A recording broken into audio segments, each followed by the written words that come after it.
اور جس معاشرے میں 3 کام پیدا ہو جائیں، انہیں میرے بھائی بہنوں ذلت دیکھنی پڑے گی، انہیں ذلت دیکھنی پڑے گی۔ جس معاشرے میں ظلم ہو، جس معاشرے میں جھوٹ ہو، جس معاشرے میں دھوکہ ہو، خیانت ہو، انہیں ذلت دیکھنی پڑے گی، مسلم ہوں یا غیر مسلم ہوں، یہ قانون برابر ہے۔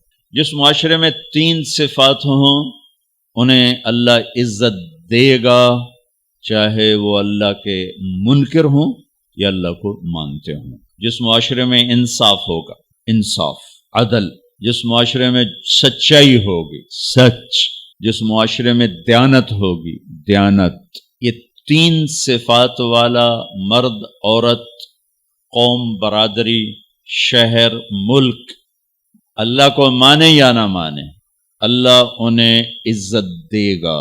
ماننے والے ہیں تو آخرت بھی بن جائے گی، نہیں ماننے والے تو اللہ دنیا بنا دے گا، آخرت تو ایمان پر ہی ہے۔ سوشل میڈیا پر سب سے قدیم اور سب سے ریلائبل برانڈ درسقرآن.com